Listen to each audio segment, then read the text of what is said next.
Good evening, y'all. It's I don't know what time. It's 5:15. It's August the 27th, and I'm gonna warm myself up some dinner.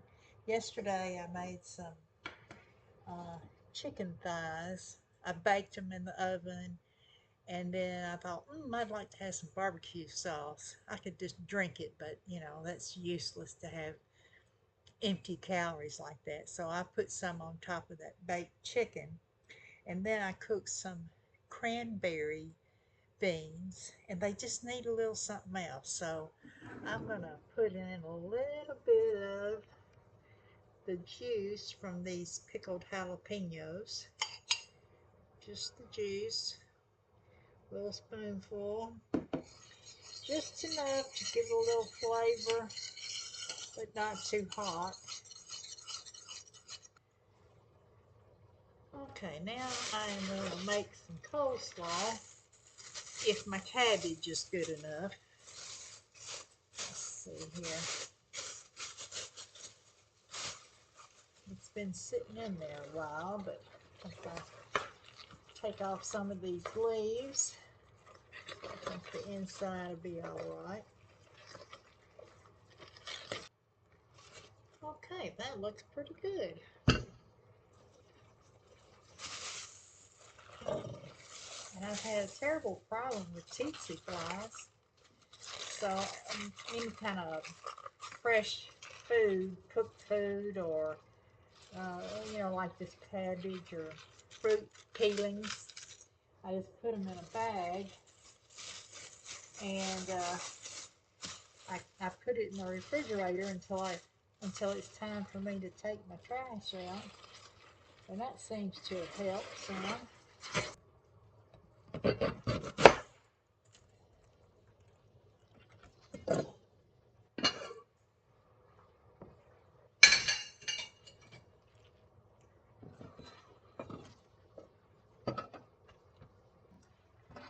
All right, I'm gonna grate this cabbage, make my coleslaw.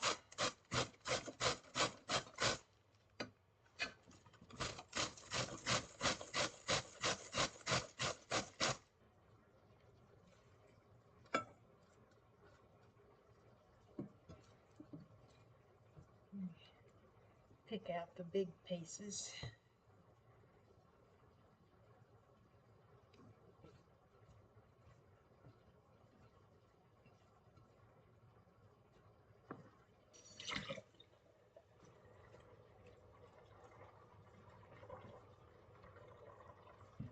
All I've got for my coleslaw is cabbage and carrots. You can put in bell pepper or jalapeno, onion, tomato, and you put in apple and pineapple. All kinds of things you can put in there.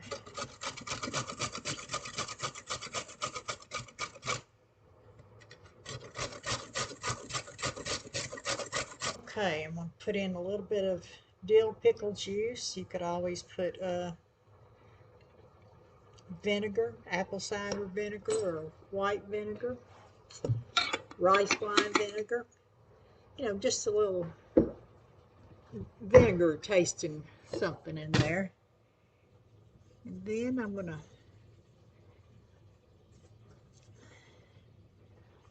put in just a little bit of sugar, maybe a tablespoon or tablespoon and a half, and black pepper.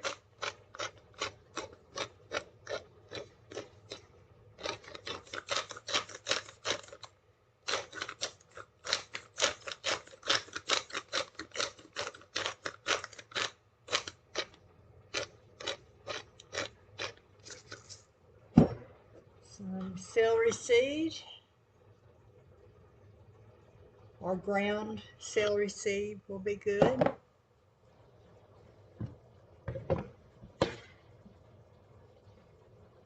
And I'll be putting in a little bit of mayonnaise. I'm using Duke's. I use Duke's, Hellman's, or blue plate. Usually whatever's on sale. Mix all that together. And I like to make my coleslaw ahead of time, at least an hour before I serve it. And of course it'll be good the next day.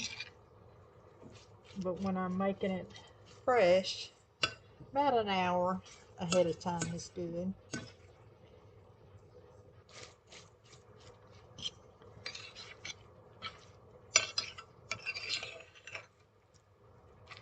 Now that's a lot of coleslaw just for me.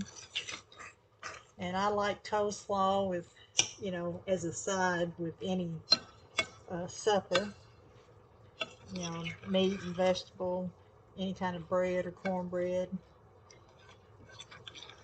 But I'm eating the last of my chicken, those chicken thighs I bought at my last grocery haul.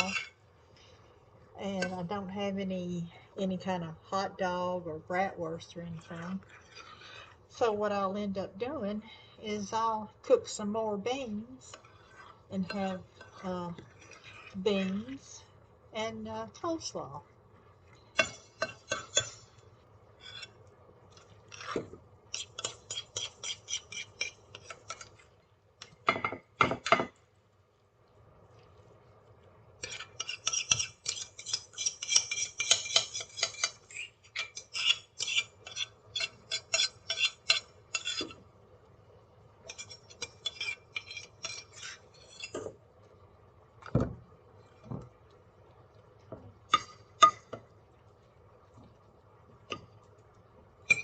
I really like having my cabbage sliced real thin, the angel sliced or whatever you can buy there in the store. Uh, I prefer that, but it's a little harder for me to eat, so uh, I use my grater so that it makes it easier for me to eat.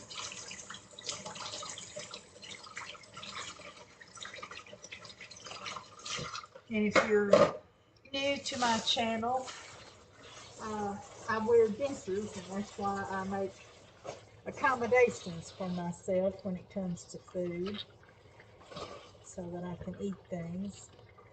I recently found out that, it's never been easy for me to just eat an apple. So I put some in the air fryer one day and baked them just like they were. The stem and the core and everything. And baked them, and they were really good.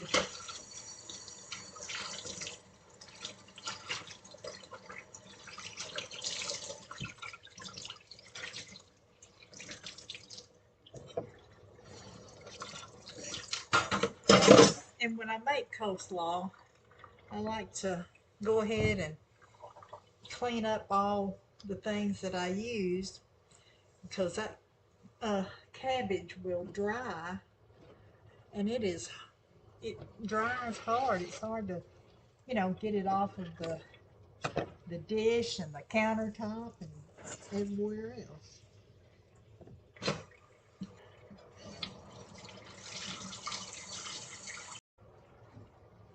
Okay, that's ready, and I've got my beans and my chicken warming up. Coleslaw is ready. Now I have to decide, do I want to make cornbread? I'd really like some, but I don't feel like making it. Okay, while my dinner is warming up, I guess I'll have a little chit chat. What I what I been up to. Uh, I spent the weekend at my mother-in-law's house. She came out here and got me, because my truck's not working and my daughter needed the car that I had been borrowing from her. So my mother-in-law came out here and got me. Uh, well, that was Saturday afternoon. Spent the night Saturday and Sunday, and my mother-in-law brought me back Monday afternoon, and we just relaxed and talked and just whatever we wanted to do. which is nice. I always it's like going on vacation or having respite, from just the what normal routine I have during the day. Today, um, the company that I told you that came out and unclogged my sink, they do plumbing, AC, and electric. So they have a program. It's $15 a month, and they come out twice a year and check your AC unit and your furnace and um, let's see, twice a year they come out and check your electric and what else? Something else. Instead of charging you $89 for a service call, they charge you 20. And I thought, I don't buy warranty things or whatever. I just save my money, and if something goes wrong, I do it. But this house was built in 1960, so there are a lot of things, getting old with it. And so I signed up for it. And so a gentleman from the company called me and wanted to set up a time for them to come out and check my AC. And I said, well, could you check my electric too? My dryer is not uh, working. Every time I turn it on to dry clothes, it throws the 220 breaker. And so they came out, two young men. They were real nice. They answered my questions, and they were, polite and all that. And I said, and they called me Miss Davis, and I said, please don't call me that. I mean, nobody calls me Helen.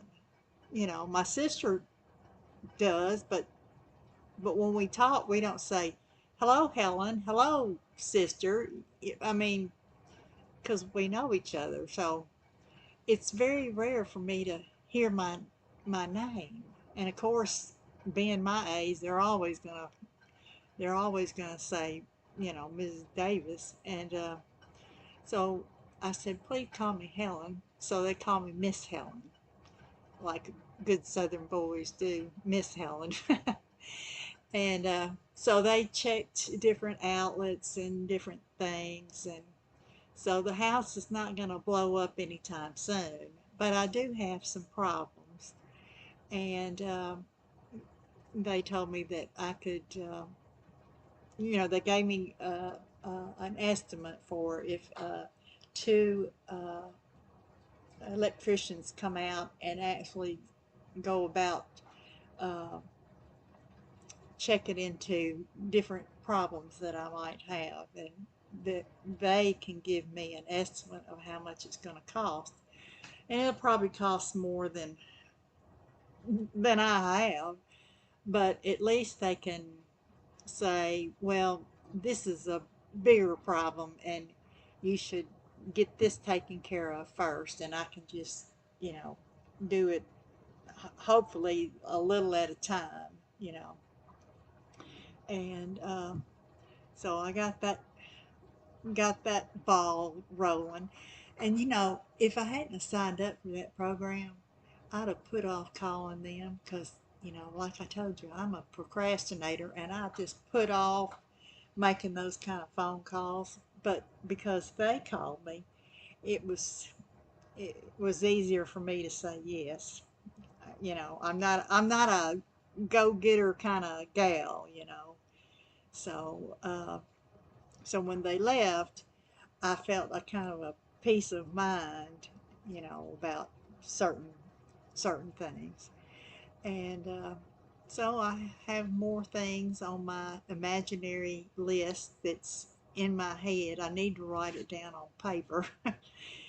uh, get my truck fixed and get the uh, propane gas taken care of, and just long list of things, and I can just do them a little at a time, and that's good enough for me. I've been doing some genealogy, and there was one. She was a third cousin twice removed. Uh, what was her name? sometimes I do so many people and I can't always keep up. I'll just call her Mary. Mary was 19 when she got married, and this is on my mother's line, one of many lines, and um, she and her husband married. She was 19. I think he was 25 or 26. She had three children in quick succession, and when she gave birth to her third child, she had become an inmate at a state asylum. She had a mental breakdown, and I kept seeing another surname that kept being put with this family group, and I thought, what is going on here? That's something's not right. And I just kept looking up documents, census records, marriage records, death certificates, that sort of thing. And um, and then there was a story that someone had left. I use Ancestry.com, and the story was that Mary had had a mental breakdown, and her father said that it was caused by her husband. Let me see who that is. Hey, y'all. Well, I didn't get to finish my story.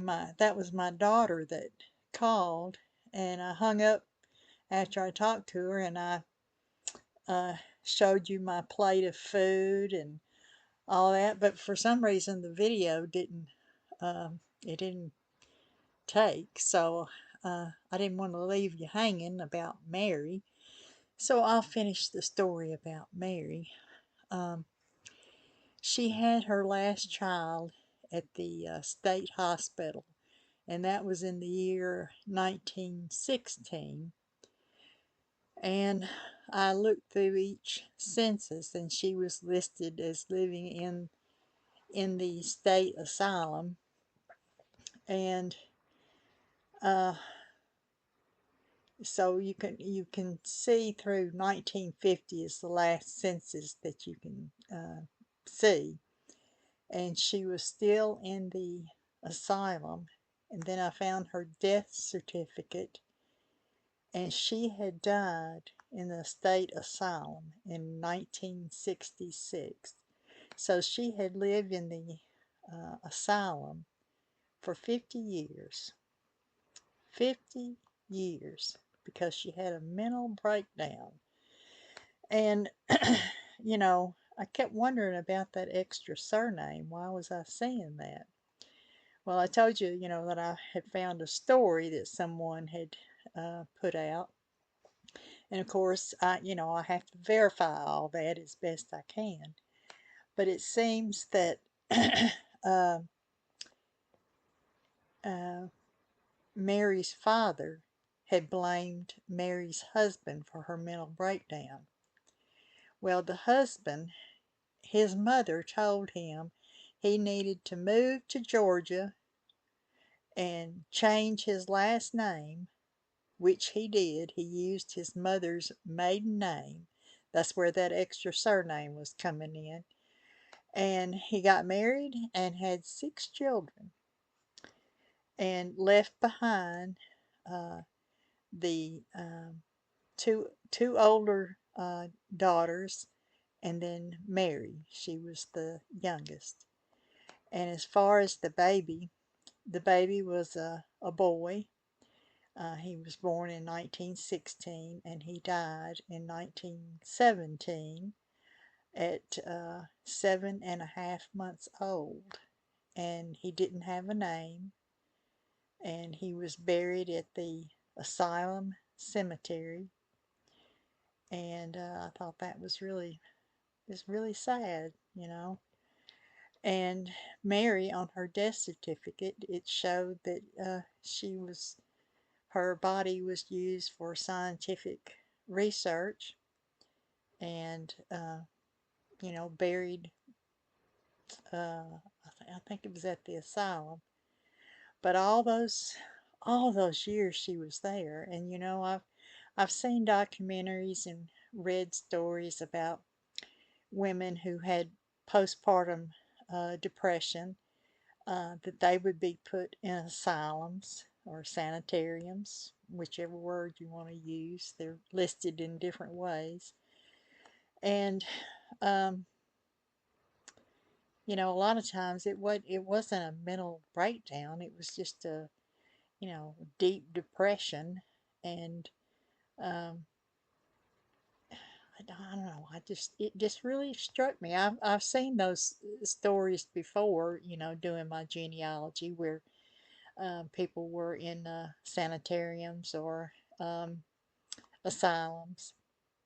A lot of times they were put there because they did have a mental handicap, and whether it be because they were um, deaf or mute or blind, and so and still mental health is still, you know people are stigmatized because of mental health issues.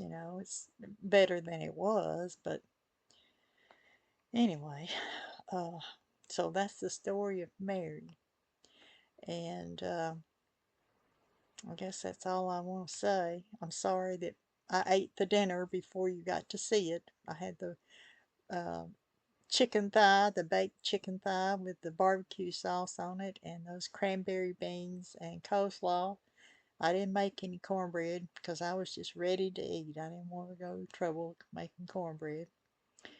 And so I'm going to edit this video and get it up. It'll probably take, what time is it? It's 8:13. It'll be the middle of the night before it goes up. So y'all have a good evening, a good day, a good afternoon, and please remember to be kind to someone. Someone needs your kindness today. Bye.